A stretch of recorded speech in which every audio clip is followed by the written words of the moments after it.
Bom dia a todos e todos. Eu sou Alex Antônio e estamos dando início ao primeiro bate-papo da segunda Mostra de Cinema Negro de São Félix, que esse bate-papo é uma parceria com a Travessia Filmes. E hoje a gente vai estar conversando com o Otávio Conceição, realizador do filme Álbum de Casamento. Eu vou estar pedindo para o Otávio se apresentar, falar um pouco dele, do que ele faz e falar sobre o filme. Bom dia, Otávio. Bom dia, Alex. Bom dia a todo mundo. Estou muito feliz de estar no festival. É minha segunda participação no festival, né? A primeira foi ano retrasado, em 2019. Eu participei com o meu primeiro filme, que foi o Black Friends Forever. E foi uma experiência incrível, a primeira edição. Aí eu fiquei muito feliz de estar de novo, agora com a seleção de filmes, né? Muito bons. E também estar participando junto com a Odé Produções e com a Travessia Filmes nesse festival.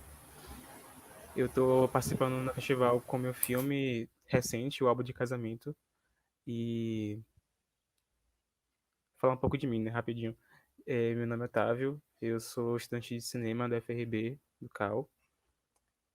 Eu estou no sexto semestre ainda, mas eu já tive algumas experiências, tanto em sete de gravação quanto produtos de arquivo, imagens de arquivo. E esse filme é um filme de imagem de arquivo não roteirizado, mas geralmente eu trabalho mais como microfonista ou captador de som ou algo do ramo de som assim, especificamente. Meu filme, ele é do ano passado, início do ano passado, que ele foi finalizado, só que ele foi planejado em 2019 para a matéria da professora Maranta César, que era documentário da faculdade, que tinha como proposta a gente fazer um filme ensaio com imagem de arquivo, basicamente. E sempre foi um filme que eu já tinha pensado em fazer, só que eu nunca imaginava como ele ia ser. Então, eu não tinha um roteiro pronto, eu não tinha uma estrutura pronta de como ele ia ser planejado. E muito do filme se criou dentro da ilha de edição, que foi um processo, eu acho que 2 dias, foi um final de semana, basicamente, tanto de gravação quanto de edição do filme. E agora eu vou falar sobre o que é o filme, né? Que eu já enrolei bastante aqui. É sobre. Eu coloco como a história de um casal. História de um casal, como qualquer um outro. E eles. É, é muito difícil falar sem falar o contexto do filme, mas basicamente a história de um casal a partir das fotos do álbum de casamento deles. E traz duas vozes que não sabemos quem são, que relatam a vida durante os 20 anos de casamento desse casal, junto com a minha direção. Então era uma proposta de tentar trazer essas duas vozes circulando com a direção que eu tinha feito a partir da edição do filme. Então era meio que três vozes assim tentando se juntar e entender todo esse processo da relação que não só afetou um casal, mas afetou todas as pessoas em volta deles. Então, eu tentei fazer esse malabarismo e eu acho que deu certo de alguma forma. A gente vê que o filme tem as suas camadas e os tipos de fala caminham para algumas situações que o casal passou e isso foi juntado a partir das falas também. A partir do modo que eles falam como era a vida do casal, elas, que são duas mulheres no caso, divergiam muito, mas também falavam a mesma coisa, sabe? Então, eu pensei em trazer isso junto com a minha direção e eu acho que é isso. Meio que você já respondeu a primeira questão, né? Você já leu minha mente. Quer perguntar exatamente sobre isso, né? Alma de Casamento é um filme que fala sobre início, meio e término, né? De uma relação, né? Como se dá esse início e o término das relações humanas. E eu te pergunto exatamente isso, né? Como foi esse processo criativo de chegar nesse tema da escolha de margem de arquivo e como foi esse uso, né? Para poder meio que resgatar a memória, né? Que é o que acontece nesse filme para poder tentar explicar ou tentar só relatar mesmo como isso aconteceu. Se você pudesse falar um pouco, mas você meio que já respondeu no início. Foi meio que um processo de terapia, eu acho. Eu acho que sempre que a gente captura essas imagens e retorna, mesmo que não sejam nossas, é algo que a gente passou, experimentou e vivenciou porque estava perto da gente. Então, eu acho que é uma situação que a gente tem um pouco de dedo, sabe? Que a gente tem um pouco de mão e que pode mexer. Então, mesmo que não seja minhas imagens de arquivo, é uma coisa que eu vivenciei. Então, eu e as pessoas que falam também. Então, eu acho que foi mais um processo de terapia. Eu acho que a voz mais jovem, feminina, e eu nunca falamos sobre isso, sobre o que ocorreu durante esses anos de casamento. Então, foi a primeira vez durante esse processo de montagem e relatos do filme. Então, foi a primeira vez. Então, não, a gente nunca tinha falado sobre isso antes. E como foi um pouco revelador, sabe? Acho que se deu como um caso encerrado, finalmente. A gente conseguiu entender a partir da forma como a gente criou e a forma como a gente analisou todo o processo. Eu acho que finalmente a gente conseguiu encerrar esse capítulo, eu acho. É uma coisa que eu acho bem massa assim do filme é que você consegue trazer de forma bem sutil, né? Uma forma bem delicada, é um assunto bem complexo, né? Que são essas relações de casamento. E a menina que você fala é sua irmã, né? É. Aqui narra o filme, é sua irmã. E isso é muito massa, essa questão de que ela fala também, né? Que sobra para nós, filhos, mediar essas relações, esses conflitos entre pai e mãe. E aí no final do filme, ela fala assim, começa quando e deu errado quando, né? Se referindo à relação, né? E meio que isso passa a responsabilidade dos filhos a mediar essas brigas.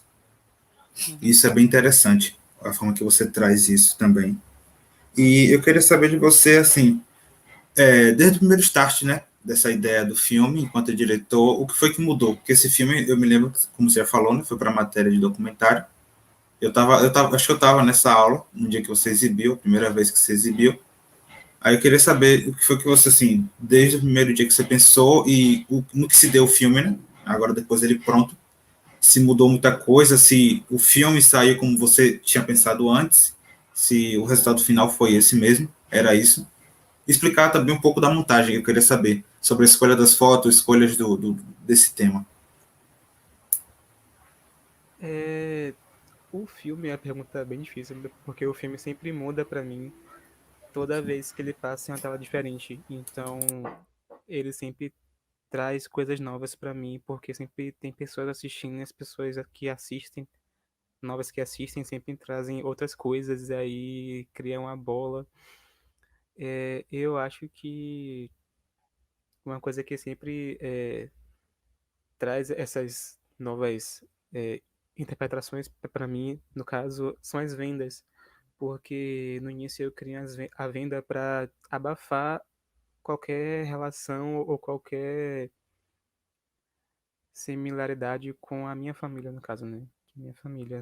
Mas aí, depois de um tempo, eu passei a ver que realmente é um processo de estar cego e não estar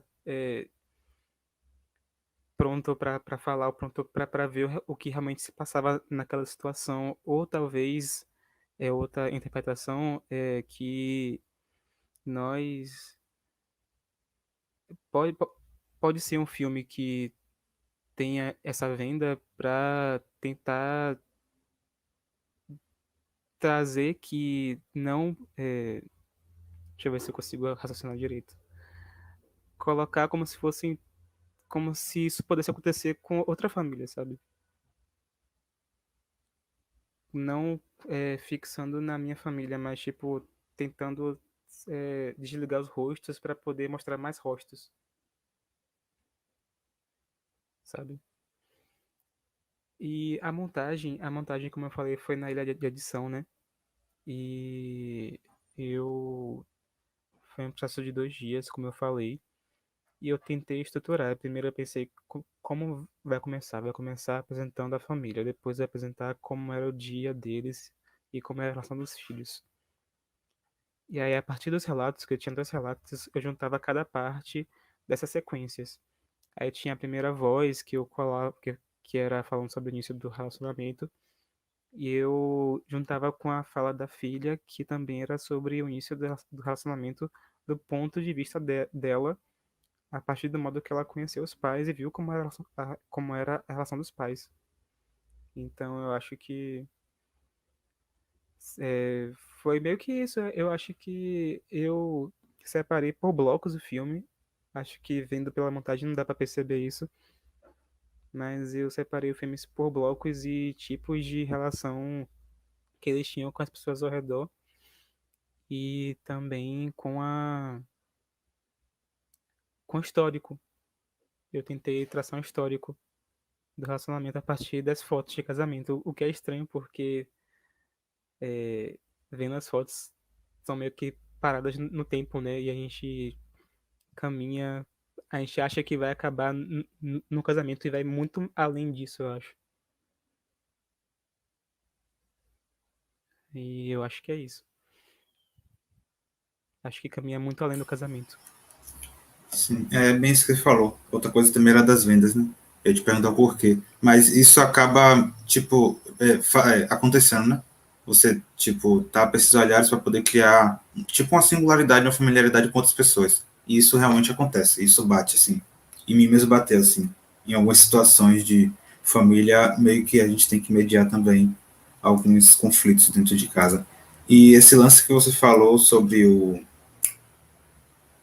essas fotos, tá separado por blocos, eu achei ele bem tipo horizontal, né? Tá meio que parado no tempo mesmo. Só são fotos de casamento e não tem. Você falou que separou por blocos, mas acho que nem parece mesmo não. Parece que tá tudo dentro de um mesmo tempo ali preso. E o que difere essa espacialidade é a fala de sua irmã. Acho que é o que conduz esse fio da espacialidade do tempo. Começo, meio e fim. E as fotos estão mais ali para dar uma base aqui, mas ficou muito massa. É, eu não sei, acho que a gente já conversou um pouco de tudo. Eu queria que você falasse, assim, não enquanto diretor, mas enquanto Otávio da Conceição, né? O que é que você pretendia com esse filme? E o que é que você pretendia trazer para o público com esse filme?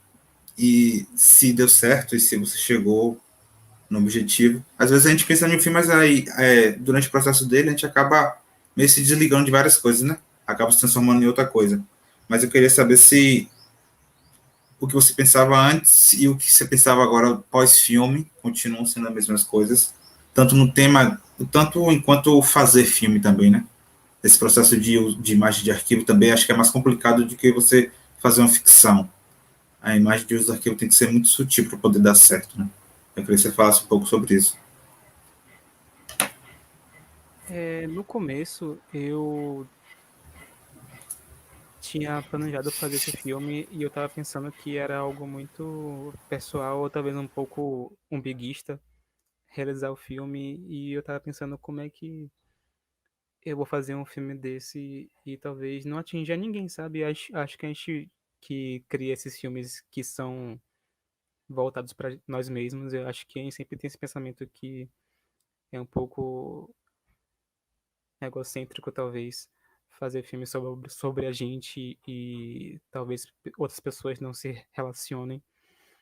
Mas eu tentei distanciar totalmente, tanto no filme, quanto na sinopse, quanto na divulgação assim, do filme, o quanto ele não precisa ser meu ou da minha família. Aí é até por isso a relação das vendas e de tudo mais. Mas é, eu não sei o que filme significa pra mim. Eu acho que pra mim é a primeira conversa que eu tive com minha irmã em relação a isso. E eu acho isso uma coisa que já é bastante satisfatória pra mim, pelo menos. Porque deu pra entender o que se passou, deu pra entender o que aconteceu, sabe? E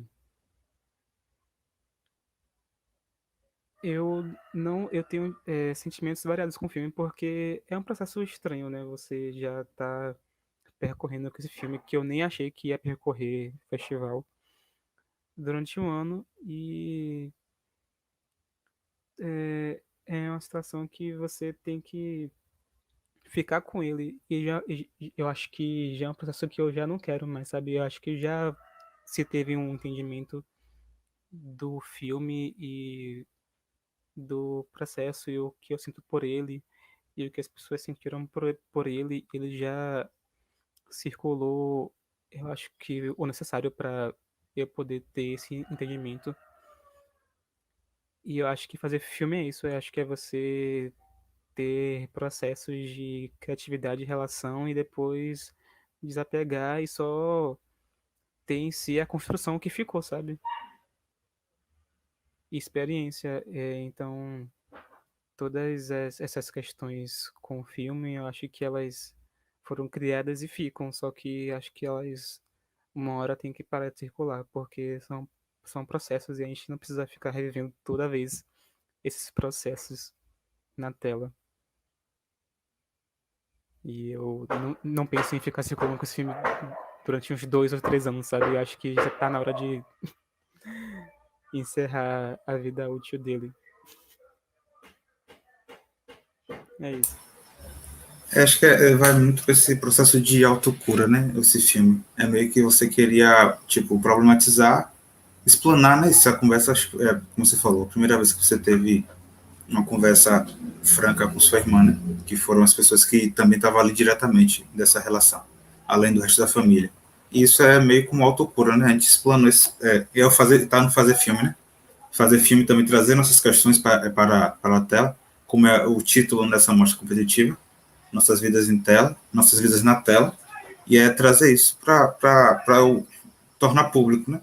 E também contagiar outras pessoas, que a gente traz questões nossas que também são questões outras, de outras pessoas. E acaba nos curando e, tipo, resolveu o problema, agora vamos partir para outro questionamento, né? Não tem que ficar batendo nisso. Então a gente conseguiu essa cura, né? A gente conseguiu resolver esse problema, conseguiu explanar isso, agora vamos para outro questionamento, vamos para a próxima. É bem isso que você falou. Eu acho que, não sei se você queria falar mais alguma coisa do filme, do processo, de tudo, de qualquer coisa, que eu acho que para mim tá bom. Você queria falar Eu algo mais? só quero agradecer a minha irmã que me ajudou a fazer o filme também e meu namorado, o Anjavé, que me ajudou com a fotografia, em capturar aquelas imagens que são fora das fotos, que a Sim, gente sim. nem sabia como é que elas iam ser feitas e isso se criou também na edição. A gente tentou dialogar com as conversas e também com as fotos e colocar como fundo de plano, como se as árvores falassem a história, sabe? Eu moro em uma chácara, então é bem simbolizante para mim que a gente passou por tudo isso em uma chácara, então, tipo, entre árvores, então, tipo, tem história aqui. Tem uma Sim, história sim. que reverbera aqui. Então, é isso. Eu queria agradecer a minha irmã, meu namorado, e é isso só. Foi bom você tocar nesse lance das imagens. Eu me lembrei de algo agora que nossas imagens foram fundamentais. Tipo, tá, você e sua irmã é meio que se você começa o filme apresentando fotos, né, as imagens de arquivos, e você e ela montando aquele varal com a roupa, se eu não me engano, foi a roupa de seu pai e de sua mãe, né, usada no casamento. E aquilo é muito lindo, velho. Quando vocês começam no enredo, né, do filme, ela narrando o filme, contando as histórias, tem imagens de arquivo e tem essas imagens que foram feitas antes, como você falou, depois. E é você e ela montando esse varal, contando as histórias, e no final do filme vocês mesmos meio que desarmam, né? Catam a roupa, e desarma o varal. É meio que colocar aquela roupa para lavar, né? Como a gente fala, é um ditado, lavar roupa suja, mas ficou muito massa, né? Esse movimento de vocês montar esse varal, colocar a roupa secar e vocês mesmos vêm, tira a roupa e desarma o varal. Eu achei essas imagens ficaram muito lindas, ficaram muito lindas. E agradecer você também, a gente está chegando no final já, acho que é isso. Agradecer você por estar nesse momento agora aqui com nós, na segunda mostra, e agradecer a equipe da segunda mostra de Cinema Negro de São Félix por me convidar, né, essa parceria com a Travessia Filmes para esses bate-papos, e dizer também que a Mostra de Cinema Negro é uma realização da Cor Vermelho Produções, ODE Produções, e conta com o apoio do Departamento de Turismo de São Félix, em parceria com a Prefeitura de São Félix também, e o projeto tem financiamento do Estado da Bahia, através da Secretaria de Cultura e da Fundação de Cultura do Estado da Bahia, pelo programa Aldir Blanc, que é um programa especial da cultura do Ministério do Turismo do Governo Federal. E obrigado, Otávio. Até mais. Foi bom estar com vocês Obrigado. amanhã. Obrigado, Travessia Filmes e AD Produções e É todos Corvo vocês. Vermelho. E a Cor Vermelho também. Valeu, obrigadão. Até mais. Tchau. Tchau, tchau.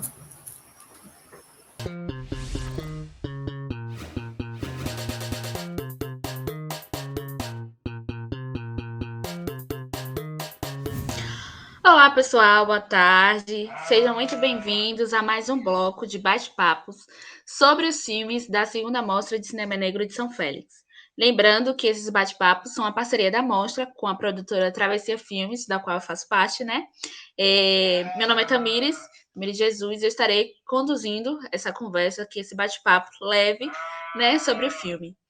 Agora, nesse momento, a gente vai falar com o Cid Jonatas Araújo sobre o filme Babá Eletrônica. Ele já está aqui com a gente. Bem-vindo, Cid Jonatas, ao nosso bate-papo.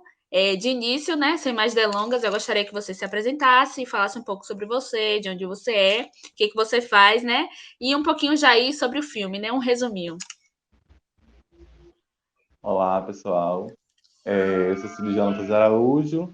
Eu sou natural de Barrocas, na Bahia, mas desde 2016 eu moro em Sergipe. Eu vim fazer graduação na Universidade Federal de Sergipe.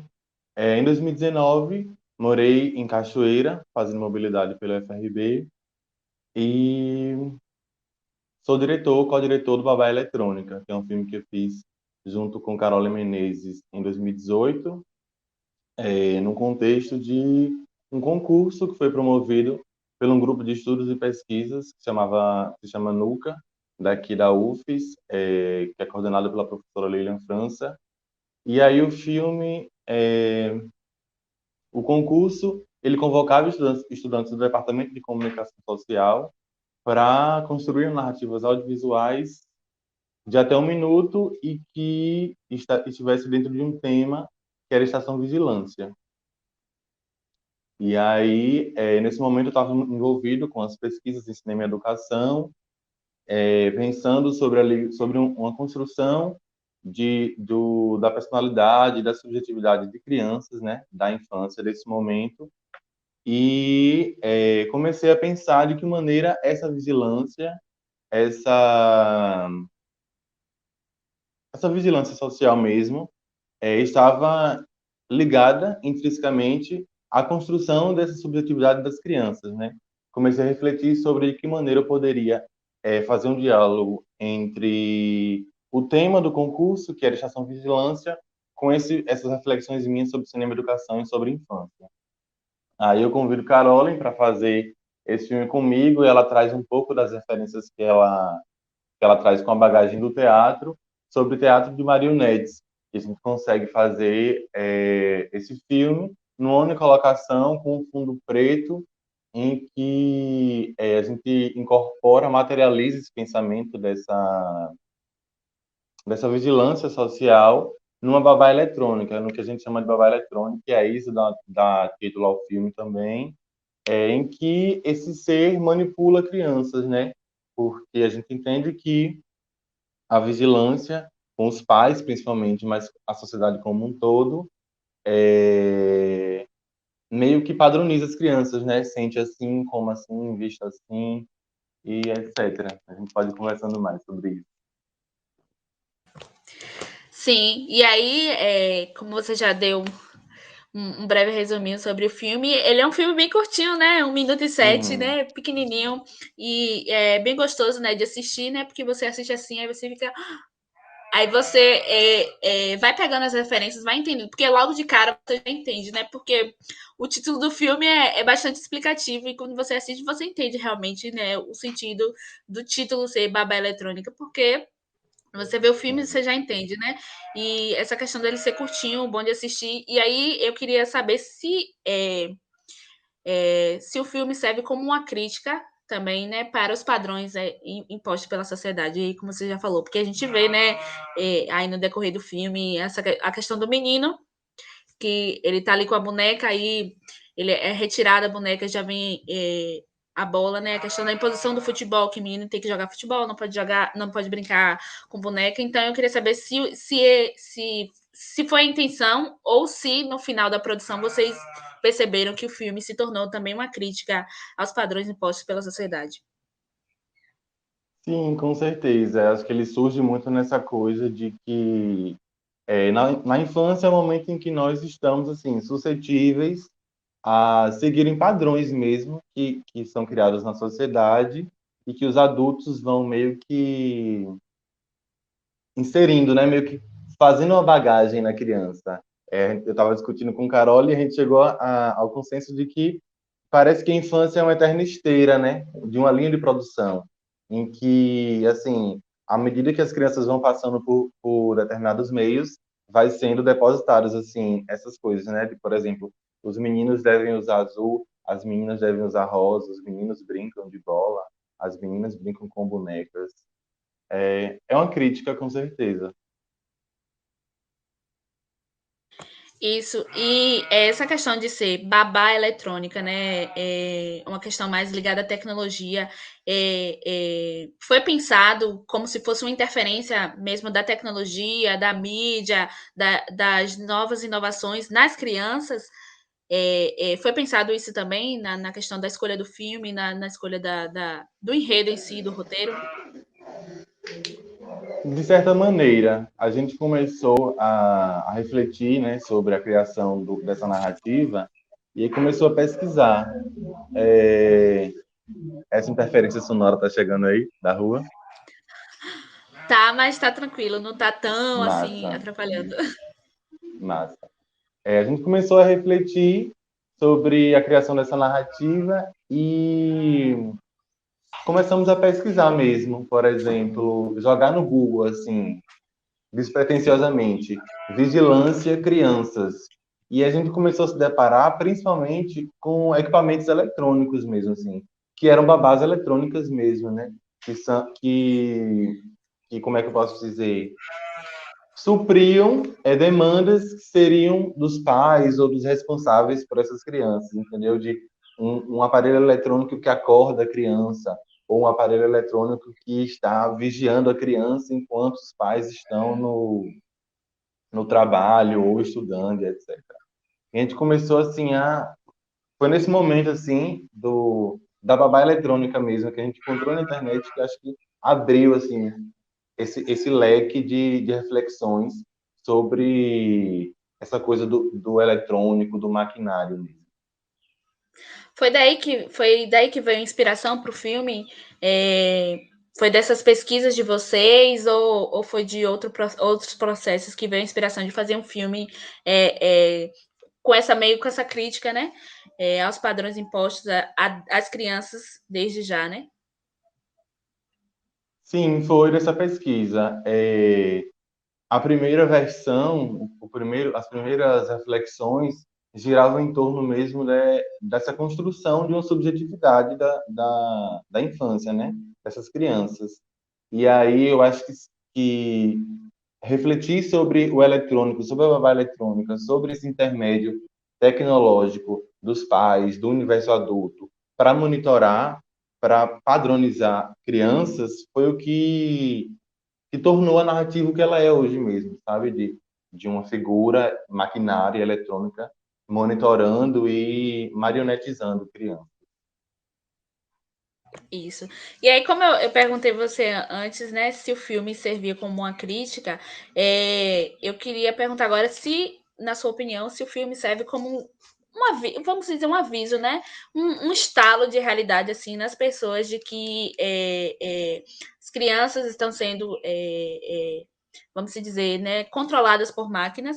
Assim, muitas vezes, como você falou aí, que muitas vezes os pais vão trabalhar e deixam as crianças em casa sendo vigiadas babás eletrônicas, né? Se o filme serve como estalo assim de realidade para as pessoas entenderem que tem que ter aquele contato, né, dos pais, a conversa e tal, e entender mesmo para poder quebrar, deixar cair por terra essa questão de impor, né, de impor padrões às crianças desde pequena e se seria um estalo assim, né, de que isso pode causar traumas agora ou mais para frente aí. Uhum.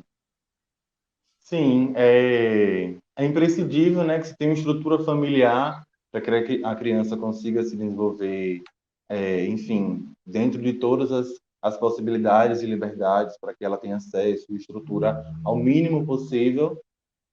Mas eu acho que num sentido mais amplo e social, por exemplo, a fala da ministra Damares de que meninos usam azul e meninas usam rosa, eu acho que já é o próprio estalo de um contexto em que a gente vive enquanto país, né?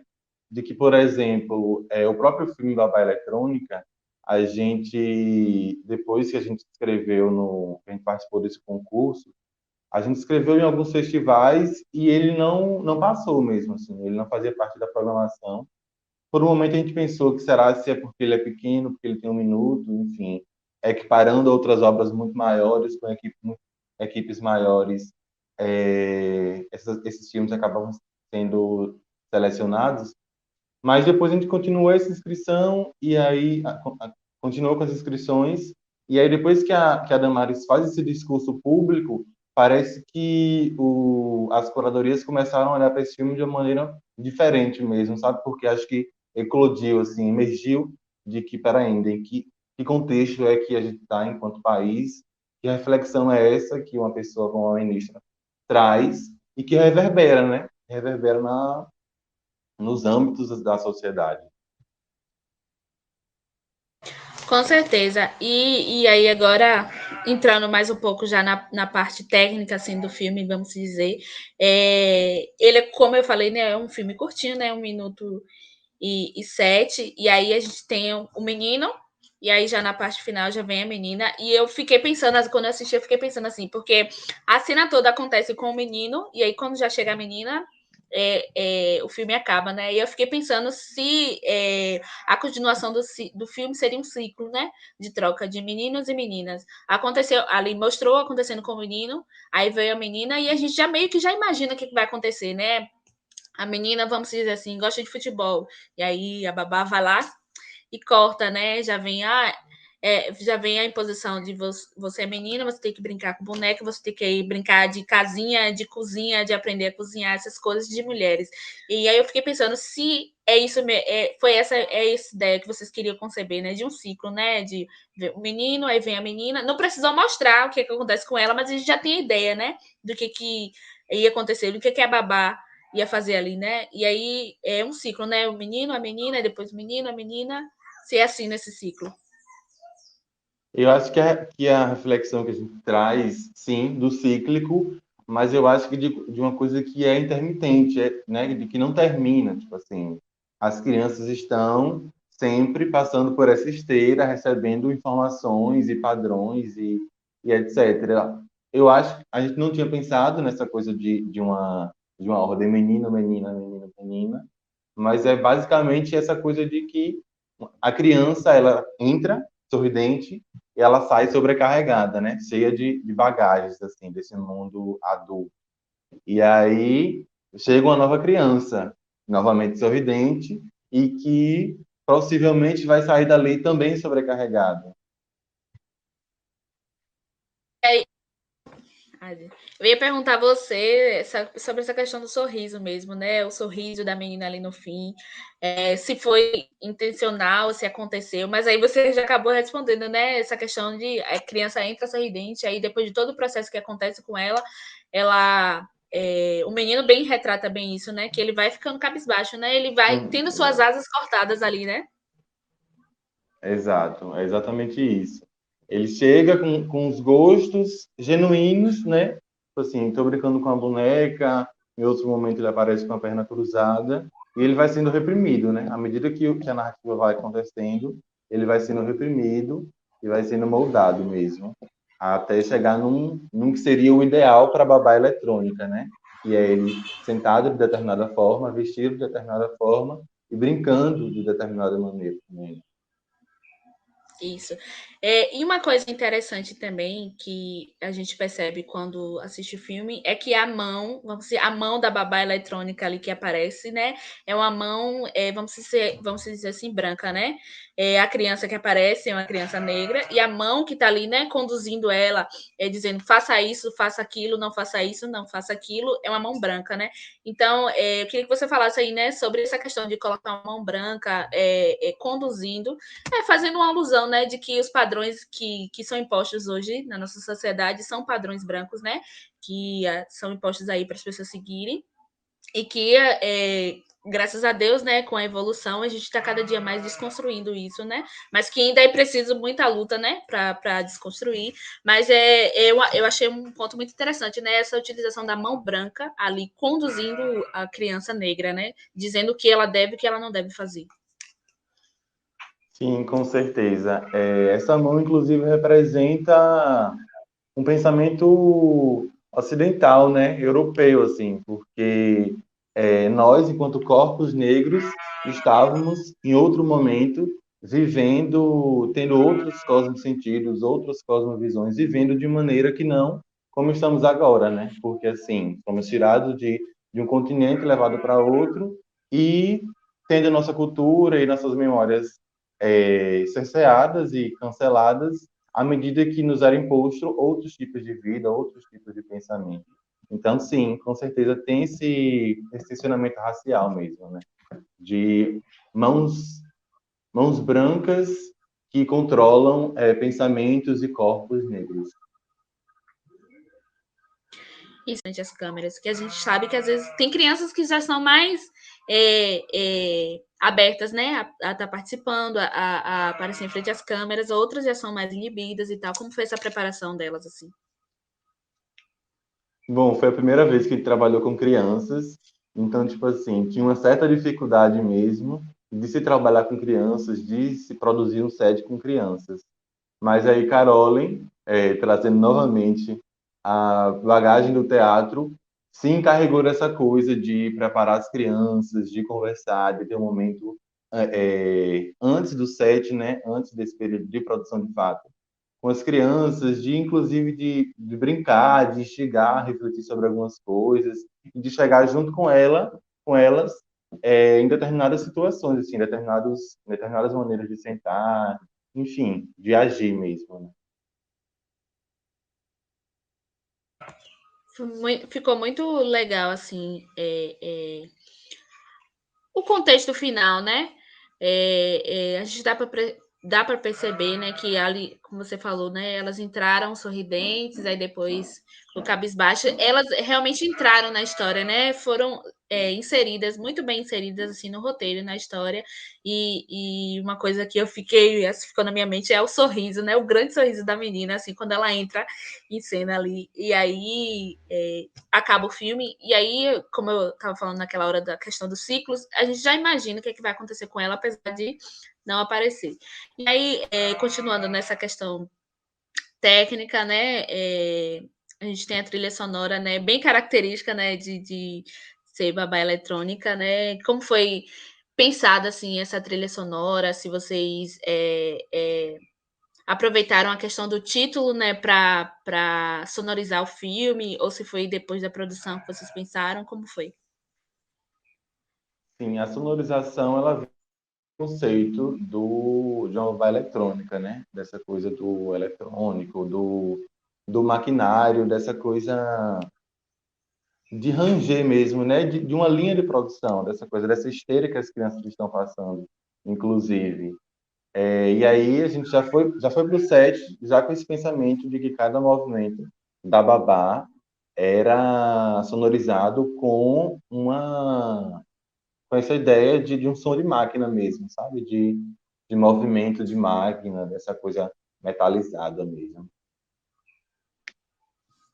E eu acho que isso, o som, né, esse movimento de máquina, trouxe realmente essa ideia, né, de que não é uma coisa isolada que acontece, é uma coisa, vamos dizer assim, industrial, né, que é reproduzida muitas e muitas vezes, desde muito tempo, e que infelizmente ainda vai continuar sendo reproduzida, né, porque aí a gente tem a luta, né, constante de se quebrar esses padrões, essas coisas que são impostas, mas que infelizmente isso ainda é muito reproduzido, muitos pais que essa questão mesmo de ter que trabalhar, ter que conseguir o sustento, deixam as crianças em casa, não tem com o que deixar, e ficam muitas vezes à mercê, né, das tecnologias, aí vem a questão de ficar assistindo, os vídeos, aí a criança já tem aquela ideia, né? Ah, nossa, eu quero ser como aquela pessoa, só que é uma pessoa bem diferente, né?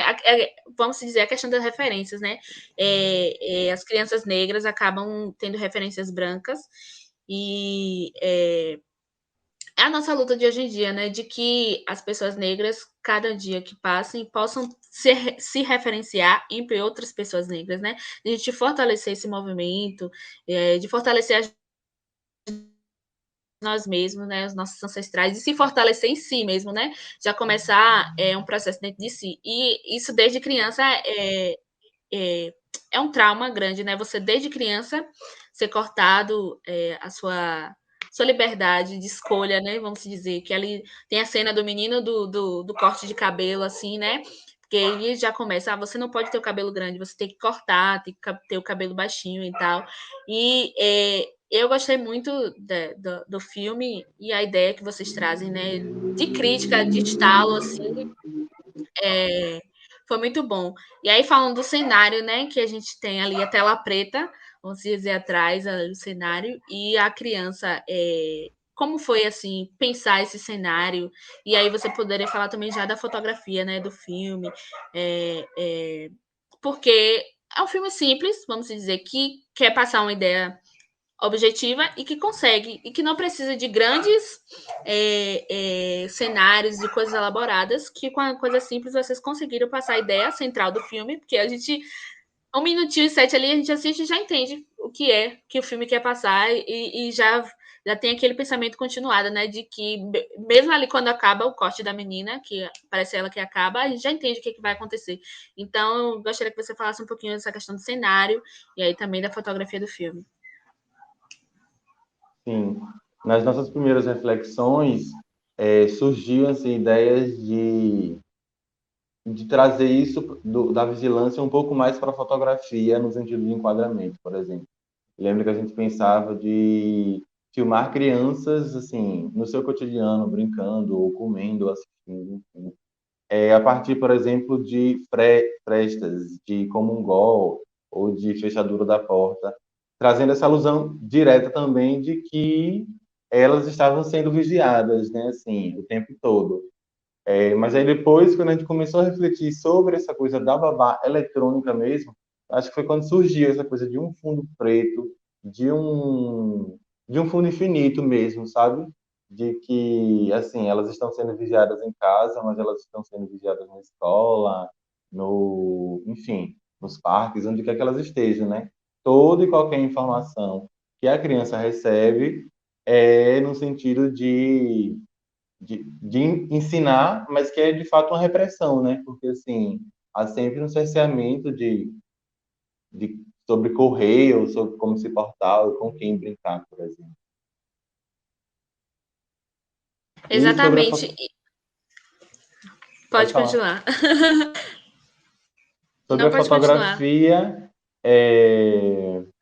foi pensada mais a fundo por Caroline também.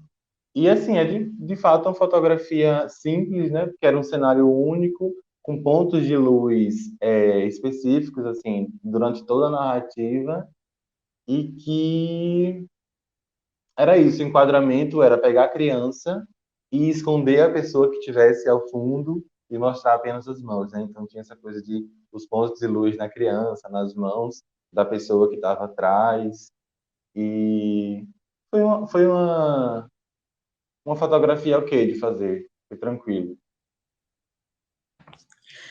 E essa questão de esconder atrás, assim, de ter um fundo preto, traz também essa ilusão, né, de que não precisa mostrar verdadeiramente a cara da babá, mas porque a gente já sabe, né, quem é que está por trás de tudo isso, quem é que está comandando. Então, foi uma ideia, assim, um estalo, assim, muito legal de vocês, né? Gostei muito dessa parte. E aí, eu queria que você falasse, né, qual foi o aprendizado que ficaram aí para vocês depois dessa produção. Aí, se mudaram algumas perspectivas de alguma coisa, como foi o feedback das crianças, se elas conseguiram se ver depois em tela, se ver depois do fim da produção, como foi esse feedback, assim, com elas? É interessante porque essa coisa de não personificar a babá, né, essa pessoa que está ao fundo, era inclusive uma coisa de, tipo assim, existem várias babás eletrônicas, sabe? Eu acho que assistindo o filme você até se questiona, será que em algum momento da minha vida eu também não fui, eu não estou sendo uma babá eletrônica, cerceando as crianças, o jeito de ser, o jeito de pensar, enfim, dessas crianças? Eu acho que vai muito nesse sentido, assim, de estamos falando sobre um problema social, mas que, assim, ele toca no seu eu, né? Tipo assim, será que eu também não sou uma babá eletrônica? E sobre as crianças em tela, no dia do lançamento do curta, no concurso, a gente levou José, que é o menino que tá, e eu acho que ele super se amarrou, porque a gente recebeu uma menção honrosa, e aí convidaram a gente para ir pro palco da sessão para poder falar, e ele foi comigo e falou também, eu acho que ele gostou bastante. Então, aí, aproveitando, eu gostaria que você falasse sobre essa importância, né, de sempre dar o feedback, né, vamos dizer, ao personagem. Aí você falou que ele gostou. Eu acho que isso serve também de uma inspiração para ele, né? Que no futuro, talvez ele queira se tornar cineasta, ou ele queira fazer documentários, ele queira fazer filmes, e aí ele já tem você como referência, já tem esse Uhum. filme que ele participou. Então, eu gostaria que você falasse sobre essa importância, né, dele participar, dele se ver em tela, para essa própria construção dele, né, do eu dele, né, e dessa questão de dele aprender desde cedo sobre a liberdade dele, que ele tem liberdade de escolha, que ele pode fazer o que ele quiser, que ele pode seguir o caminho que ele quiser escolher aí.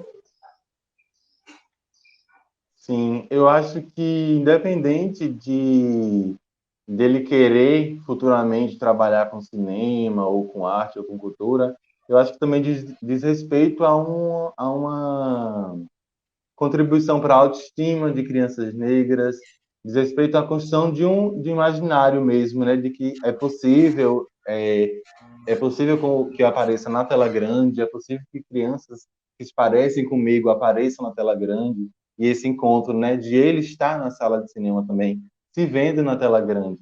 Então, acho que, de alguma maneira, o filme e, inclusive, a Mostra de Cinema Negro de São Félix são mecanismos de contribuição mesmo, né, para uma construção de imaginário onde crianças negras estejam na tela, onde personagens negros estejam na tela, e que profissionais negros também estejam por trás dessas construções, né, da construção dessas narrativas. Isso, você tocou num ponto bastante importante, né? Porque, infelizmente, a gente vê muitas pessoas brancas, né, dirigindo filmes sobre pessoas negras, né? Pessoas que não entendem, não estão imersas, que contam a partir do olhar delas, né? E aí você toca num ponto interessante, né? Que é preciso ter pessoas negras contando suas histórias, contando suas vivências, né? E a gente tem muito isso aqui na mostra, graças a Deus, todos os filmes que foram selecionados seguem essa linha, essa narrativa. E aí, uma coisa que você falou aí anteriormente sobre essa questão de assistir o filme, e aí a gente vê, poxa, será que eu já não fiz isso, já não cesseei a vontade de uma criança? E aí também vem para o lado contrário, poxa, será que isso não aconteceu comigo? Porque às vezes a criança acha que é normal, leva com naturalidade quando é cesseada, quando é reclamada, não, você não pode fazer isso e tal. Ela leva com naturalidade. E aí o filme, na minha opinião, ele traz à tona essa questão de que não é natural. Você tem o seu direito de escolher. Tipo, outra pessoa não pode vir dizer para você siga isso, siga aquilo. Então, eu acho também que o filme contribui nessa questão desde já, a criança já entender que ela não é obrigada a seguir os padrões que é imposto a ela ali, né? E ela já aprendendo desde cedo, lá na frente, quando ela crescer, ela não vai reproduzir, né? Esse cerceamento da vontade do outro, né? Sim, exatamente sobre isso. É sobre refletir em que a gente precisa estar livre em plenitude, né? A gente precisa, enfim, ser quem somos, pensar o que queremos, fazer o que queremos, dentro de uma instância de respeito comigo e para com o outro, obviamente, né? Mas de que nós precisamos ser livres em plenitude. Eu acho que isso muitas vezes é cerceado na fase da infância. O filme de vocês é uma produção muito boa e que casou realmente muito, né? Aqui com a nossa amostra, né? De ter negros em telas, de se ver em tela. Então, foi muito bom vocês terem inscrito. Então, desde já, aqui já finalizando a nossa conversa, eu queria agradecer, né? Você ter inscrito o seu filme, você ter aceitado o nosso convite, né, para participar desse mini bate-papo aqui, rapidinho, só para explicar alguns detalhes, né? E como eu estava falando anteriormente no outro bate-papo, é bom a gente ter esse momento, né, de conversa, porque às vezes a gente muda até o pensamento sobre o filme que a gente assiste, e a gente fica com alguns questionamentos assim, né? Tal, como foi pensado isso, mas por que isso? E aí, com essa oportunidade, né, de bater um bate-papo assim, né, rapidinho, só para explicar mais ou menos, a gente já consegue entender algumas coisas que ficam com dúvida, né, que as dúvidas que eu tinha aqui, você já sanou. Então, eu agradeço você, né, por ter aceitado o convite, por estar aqui participando com a gente. Muito obrigada. Você pode fazer suas considerações finais aí, se quiser. Muito obrigada por ter aceitado o nosso convite. Nossa, a gente que agradece, agradeço em nome da equipe do filme, de Caroline também. Eu acho que é isso, é um prazer, uma honra para a gente participar de uma mostra que a gente admira, com a Mostra de Cinema Negro de São Félix, e que é isso, vida longa para a mostra. Muito obrigado, a gente que agradece a vocês mesmo.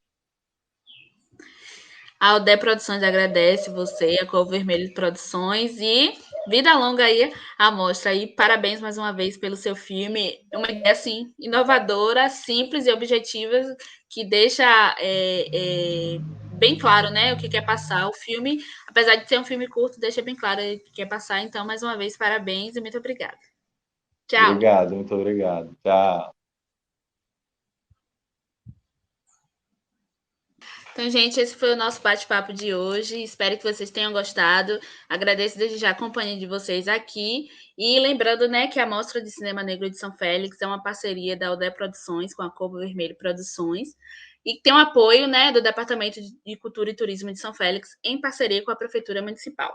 O projeto ele também tem apoio financeiro do Estado da Bahia, através da Secretaria e da Fundação Cultural do Estado da Bahia, pela Lei Aldir Blanc, direcionada pela Secretaria Especial de Cultura do Ministério do Turismo do Governo Federal.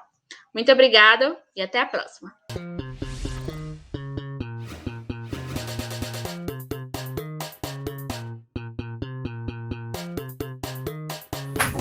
Bom dia a todas, todos e todos. Eu sou Alex Antônio, graduando em cinema, falo daqui de Cachoeira, Recôncavo Baiano.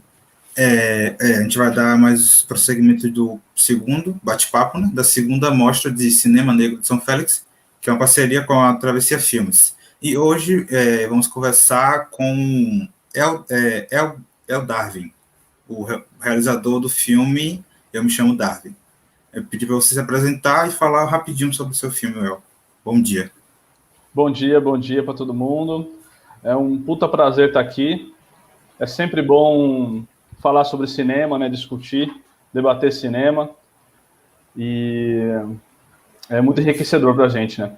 Bem, eu sou o El Darwin, eu sou um fazedor de filmes e produtor na DGT Filmes, uma produtora que fica em São Paulo, que fez recentemente 20 anos. Estou aqui com esse filme inusitado, que é Eu Me Chamo Darwin, né? E a história desse filme é bem curiosa, porque ele é um filme que nasce como um conto, né? Um conto que eu escrevi, baseado numa história que realmente aconteceu comigo. E esse conto ficou, sei lá, uns 5 anos, meio engavetado. E sem eu saber muito bem o que fazer com ele, escrevi em alguns concursos de literatura, enfim. Aí depois veio uma vontade de transformar ele em filme, aí foi pelo menos uns 2 anos também pensando em como fazer, até que eu cheguei nesse formato aí, com muito auxílio, assim, muita parceria com o Sérgio Gag, que é o montador do filme e é meu sócio na produtora. E no final das contas é um filme que eu gosto muito e ele gera algumas discussões bastante interessantes.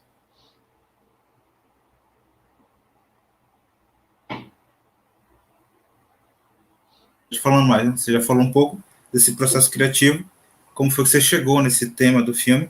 E o filme, ele fala sobre esse resgate, né, de memória, através de você trabalha com imagens de arquivos. Nessa busca de se entender também, né? O filme fala sobre muito isso, se entender a partir do olhar do outro, né?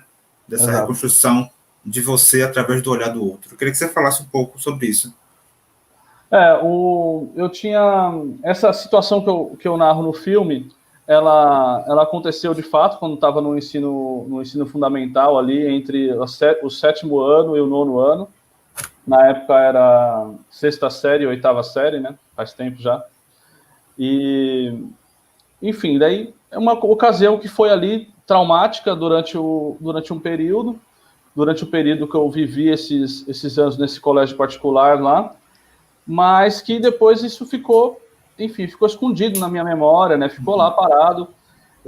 Até um tempo atrás eu dizia que isso não tinha causado nenhum tipo de trauma em mim, que para mim isso era tudo muito tranquilo, mas é que na verdade eu não sei, né? Como eu não fiz análise, né? Eu não faço análise, então eu não tenho como precisar se aquele evento, aqueles 3 anos naquele colégio, me geraram algum tipo de trauma, algum tipo de marca, né?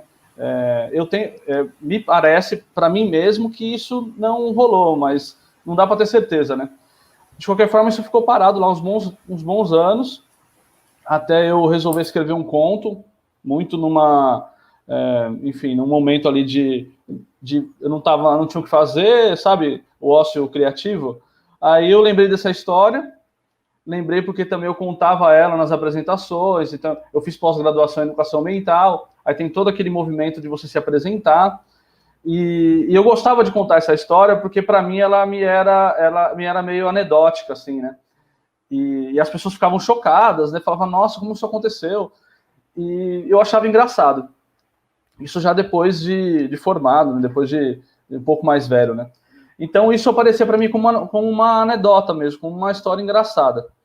Aí depois, com o tempo, nesse momento de ócio, aí eu falei, eu vou escrever, né? Aí eu escrevi, saiu um conto que eu achei que era um conto bem interessante, que é todo o off do filme é esse conto que eu escrevi. E ficou meio engavetado esse conto. E você coloca essa questão da memória, né? E sempre que eu retornava para ele, de verdade, isso não me levava para aquele tempo. E eu não carregava com isso algum tipo de mágoa ou rancor. Por isso eu sempre achei que esse momento da minha vida não tinha me causado nada, nenhum tipo de trauma. Mas ainda assim é incerto, né? Eu não tenho como afirmar isso. Mas eu sempre relembrava isso realmente como uma coisa engraçada e um evento que aconteceu. E então esse conto ficou lá, parado, até eu começar a fazer cinema. Quando eu comecei a fazer cinema, eu falei, putz, eu podia transformar aquele conto num filme. aí vem todo o rigor, né? Então, quando você começa a estudar cinema, você tem uma série de rigores e você fica preocupado, né? Como você vai fazer o filme e tal. O seu cérebro funciona muito mais do que a sua intuição, né? Então, a gente é meio escravo da racionalidade quando a gente está iniciando os estudos, né?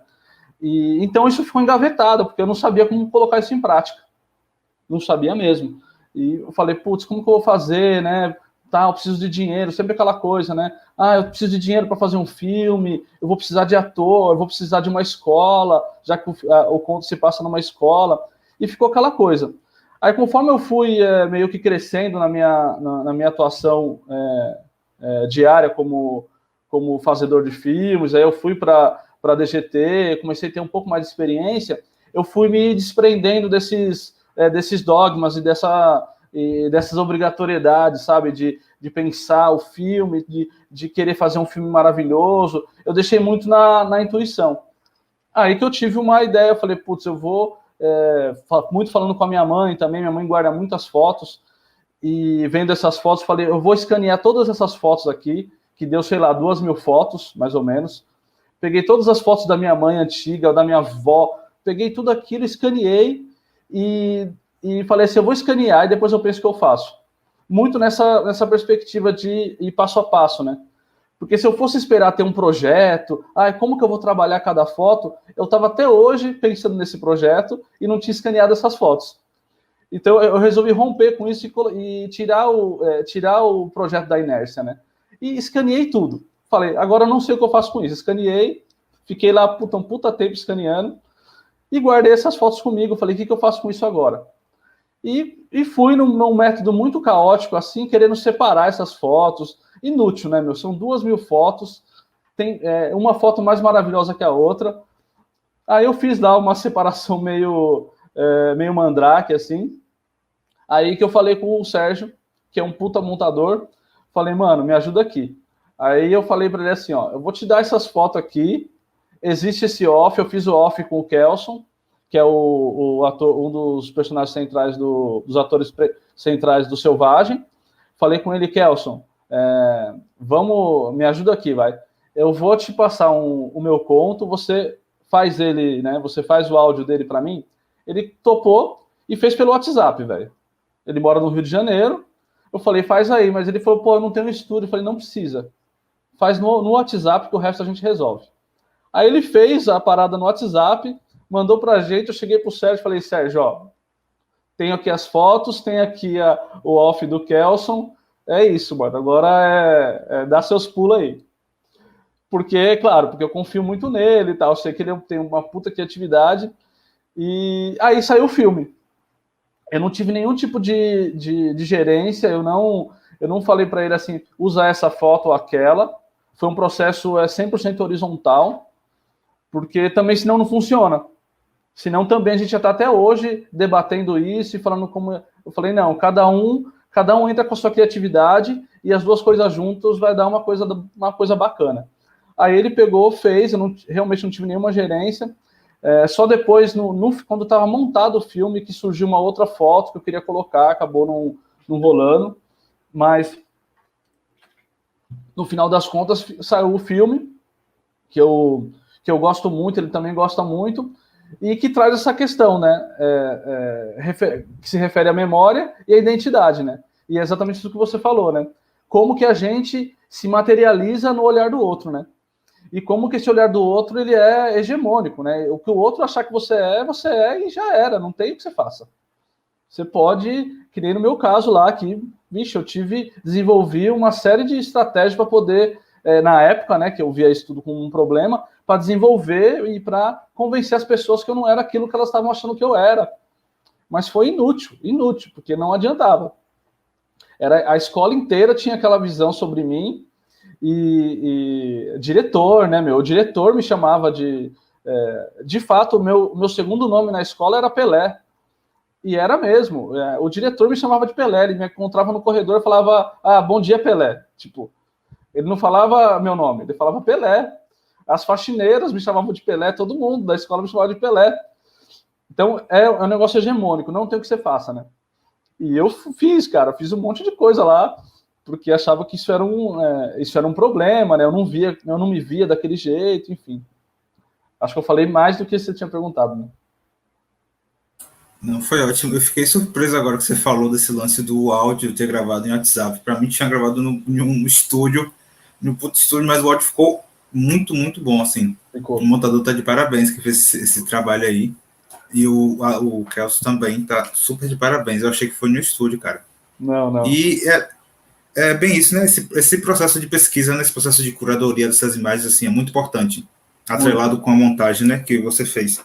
Eu queria que você falasse um pouco mais sobre isso também. Como é que foi essa pesquisa dessas fotos? Foram 2.000 fotos, né? Imagino que foi um trabalho muito grande. É muita foto.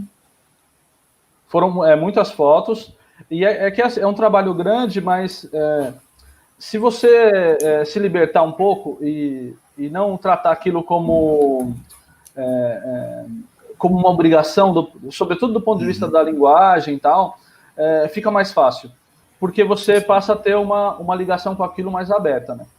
Então, e eu não fiquei naquilo, eu não peguei um dia e falei, vou fazer, sabe? Eu fui, como eu sabia que eram muitas fotos, eu fui fazendo aos poucos, né? Mesmo porque eu não consegui ver todas as fotos de uma vez só. Eu ia na minha mãe, pegava essas fotos, olhava, pô, isso aqui é legal, e eu ia separando. A primeira coisa que eu fiz foi separar as fotos, né, as fotos físicas.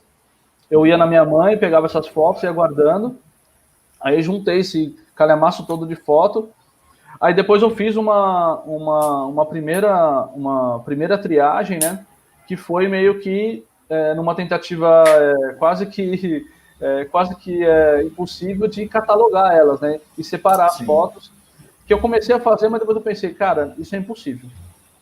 Porque eu até tentei separar fotos da minha avó, fotos da minha mãe, mas muitas fotos se misturavam, porque tinha minha mãe, tinha minha avó. Aí eu falei, não vai rolar isso.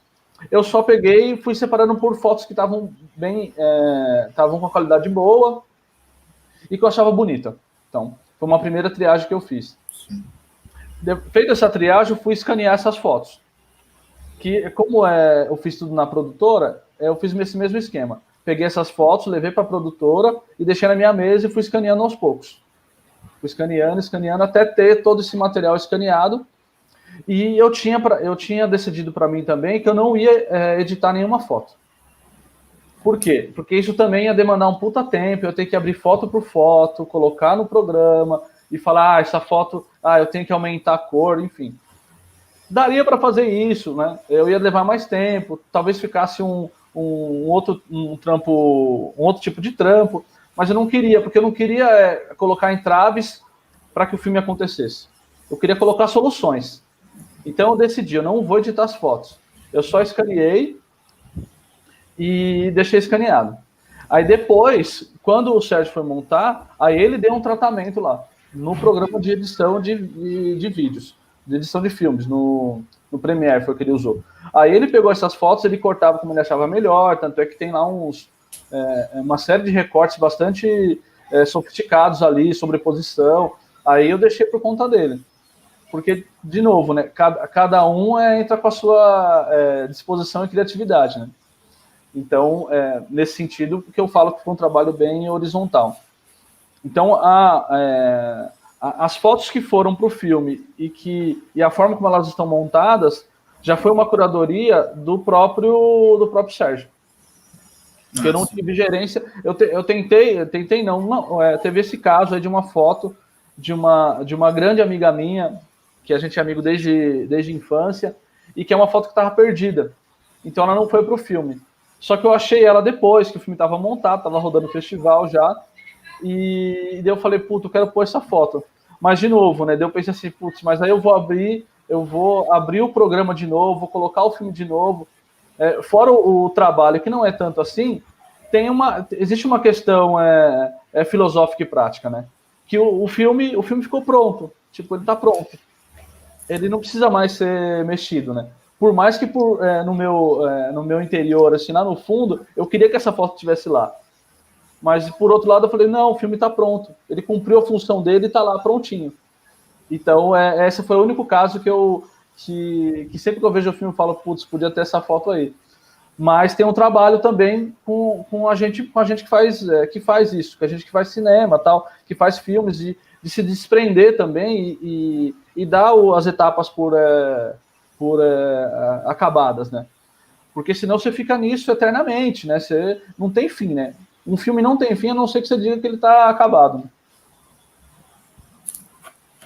Não, isso é bem importante, assim, acho que é algo que tem que ser praticado mais e mais. Se fosse eu ia ficar nesse lance ainda, mas que tá trazendo histórias da gente, né? Sim. É nossa história. Eu ia ficar nesse filme, assim, em loop eterno. Mas isso que você falou, acho que é algo a se praticar mesmo. Ser mais objetivo e separar, né? Você deu as fotos ao montador e ele ir lá, fez o trabalho dele. Porque, só uma coisa que eu esqueci de falar, eu tinha tido uma outra ideia para fazer o filme, que envolvia uma dramatização ali, envolvia cenas ficcionais, né? E eu fiquei nela, tipo, alguns meses pensando como que eu vou fazer. E quando eu percebi que isso estava me tomando não tomando no sentido negativo, mas que eu estava usando uma boa parte do meu tempo pensando sobre isso, qual foi a minha reflexão? Eu falei, putz, não tá certo. Porque eu vou ficar nisso eternamente. Não existe o filme ideal, né? Eu queria que o filme... A minha vontade de que o filme saísse era muito maior do que de ter um filme maravilhoso, a obra única da minha vida. Eu fiz essa reflexão quando eu percebi que eu estava toda hora pensando no filme, falando, não, vou fazer assim, eu tive uma ideia muito maravilhosa lá, que envolvia uma ficcionalização, envolvia animação, né? Eu falei, não, se eu ficar nesse movimento, nesse caminho, o filme vai demorar para ser feito, e quando ele tiver terminado, ele vai ter uma outra cara, né? Porque ele vai ter uma cara de um produto técnico, como se eu tivesse de fora fazendo esse filme. Aí que me deu esse estalo, eu falei, não, eu preciso de alguma coisa simples, eu quero que o filme esteja pronto, eu não quero que o filme seja a obra da minha vida, eu vou fazer outros filmes, sabe? E aí eu me libertei. Quando você se liberta, as soluções intuitivas e mais criativas, elas aparecem, né? E que foi exatamente o que aconteceu. É bem isso. Foi uma coisa que eu estava conversando com outro realizador de mais cedo, que é esse processo de fazer filme também, dessa questão de imagem de arquivos, é uma autocura, né? Você traz um questionamento seu e você se cura, né? E ali é para poder meio que acabar com como é que se fala? Um ciclo, né? Você está ali trazendo esse questionamento, você consegue resolver ele no filme e pronto, vou partir para outra. Exatamente, é uma análise, né? No final é uma análise. É uma autoanálise, esse fazer filme, né? E eu ia falar com você, quanto tempo durou esse processo? Desde a pesquisa das fotos até o filme pronto? Foi quanto tempo? Deixa eu pensar aqui. Eu acho que não deu 6 meses. Isso quando eu descobri que filme que eu queria fazer, né? Quando eu tive a ideia de trabalhar só com as fotos, eu acho que não demorou 6 meses. Porque eu acho que o meu processo de escanear as fotos, todo esse rolê anterior à montagem, ele durou mais, né? Porque deve ter durado, sei lá, uns 4 meses, 5. Porque também eu sabia que quando eu chegasse pro Sérgio, ele é muito rápido, né? E eu sabia que ia ser rapidinho, ia ser rápido. Ele ia chegar numa solução rápida e ia montar o filme de uma maneira bem rápida. Então, isso não estava me preocupando.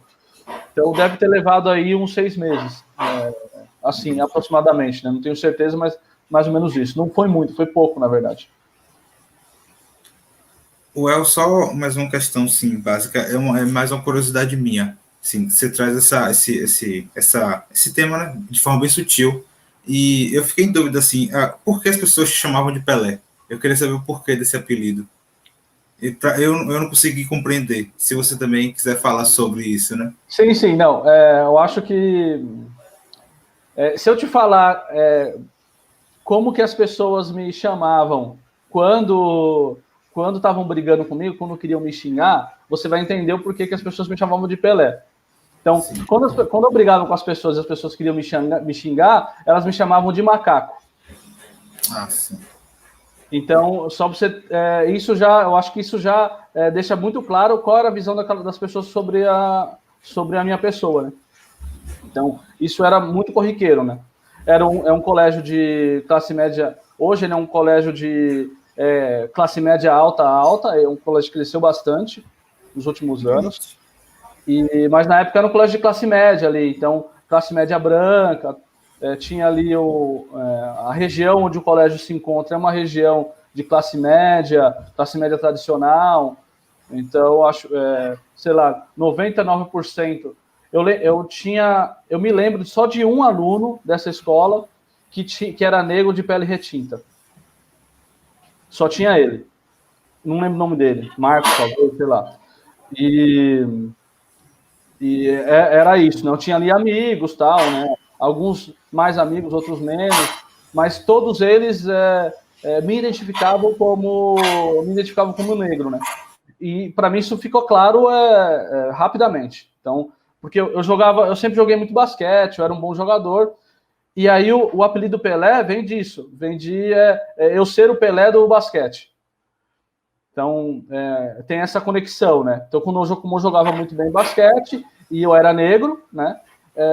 O meu apelido era Pelé, e ponto. E é isso, quando eu discutia com as pessoas queriam me ofender, elas me chamavam de macaco. Macaco, Scott Bright, Bombril, e aí daí para cima. Então, acho que isso responde a sua pergunta. Ficou claro agora. É porque no filme você faz de forma tão sutil assim que meio que não explica muito isso. Também não é um problema. Eu gosto muito disso. Mas outra coisa também que eu queria saber de você meu Deus, agora me fugiu a pergunta. Eu fiquei com isso na cabeça. Mas gente, sumiu mesmo. Espera aí, rapidinho, Noel. De boa. Acho que foi isso. Assim, você, enquanto diretor, desde quando você deu o primeiro start, né, para poder falar, vou fazer tal filme, e vendo o filme pronto hoje, o que é que você acha, assim? Ele correspondeu, ele mudou muito durante o processo de montagem, ou foi isso mesmo que você tinha pensado anteriormente? Eu tenho... Para mim, o filme ficou 100% do que eu imaginava. Agora, de novo, né? Isso é fácil. Quando você tem uma relação de liberdade com aquilo, isso é muito fácil acontecer. Não é difícil. O problema é que a gente, enquanto cineasta, enquanto fazedor de filmes, todo mundo, a gente é formado numa cultura de cinema, né, numa cultura de se fazer cinema, que ela é restrita, né? Ela é cheia de formas, né? E quando a gente estuda também, né, existem várias formas, que no final são as mesmas, né? Que é a forma do cinema tradicional. Então, a gente é formado, né, a gente é formatado dentro dessa perspectiva. Então, tudo que a gente vai fazer fica difícil, porque a relação entre a gente da base, a gente que não pertence à grande estrutura do cinema, né? A gente, que eu digo, indivíduos, né? Eu, você, e a gente não está enquadrado nisso, a gente não tem acesso ao que as elites do cinema têm. Inclusive as elites brasileiras, sejam elas do cinema das globochanchadas aí, sejam elas do cinema independente. Então, existem as elites, porque a gente está num sistema capitalista, né? Então, toda área tem as elites. Não é porque o cinema independente é bonitinho e às vezes ele é crítico, que não tem também. Então, e essas elites, elas controlam a forma de se fazer cinema. E isso transpassa na forma como a gente estuda. Por isso, quando a gente vai fazer um filme, a gente fica frustrado, né? Porque a gente quer fazer semelhante àquilo, a gente está pensando num filme que conte uma história e que seja pedagógico, a gente quer explicar para o público as coisas, a gente aprende a fazer isso, né? A gente é formado desse jeito, para que a gente deixe as coisas claras, né? a gente quer tratar a política de uma forma pedagógica, porque a gente aprendeu isso também. Tudo isso, embora pareça ser uma forma crítica de se fazer o cinema, é uma maneira formatada. E quem não tem condições para fazer daquele jeito fica frustrado, não consegue fazer. Então, uma vez que você quebra com isso e estabelece que você é livre para você fazer da forma que você quiser e do jeito que você quiser e como você quiser, não tem frustração no processo. Porque o filme que você imagina ele no processo. Você não imagina ele como um negócio ideal, né? Então, a partir do momento que eu decido que a estrutura tradicional de cinema, que é começo, meio e fim, uma história a ser contada, uma pedagogia, a partir do momento que eu decido que isso não é o mais importante, isso pode ser importante, eu posso ter projetos assim, como eu tenho, mas isso não é fundamental. O cinema não é só isso. O cinema é um montão de coisas. A partir do momento que eu quebro com isso e digo que o cinema é um montão de coisas, eu fico livre. Livre. Por isso que não tem frustração no processo.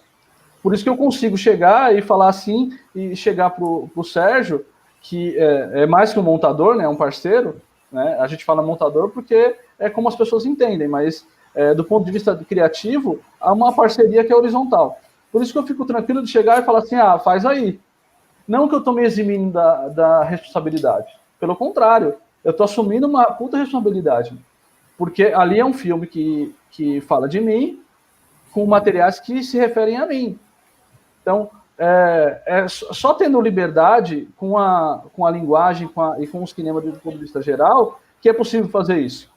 E chegar e não ter gerência sobre aquilo. Porque eu estou livre, eu não devo nada a ninguém, entendeu? Eu não tô formatado, a minha forma de fazer não é colonizada. Então, isso me torna livre. Então, porque, para mim, não adianta a gente socializar e democratizar os meios de produção, toda aquela coisa. Não adianta isso. A gente tem que democratizar a forma de se fazer. Eu tenho que dizer pro cara que o cara pode fazer um filme e esse filme não precisa ter uma narrativa. Eu preciso dizer para ele que ele pode fazer um filme e esse filme não precisa ser pedagógico. Pode ser um filme intuitivo e que é filme também. Entendeu? Isso é tornar a coisa livre. É só dizer que o celular filma, não adianta. Porque o cara não vai conseguir fazer um filme com um celular igual o filme que ele está vendo lá fez. Porque são coisas diferentes.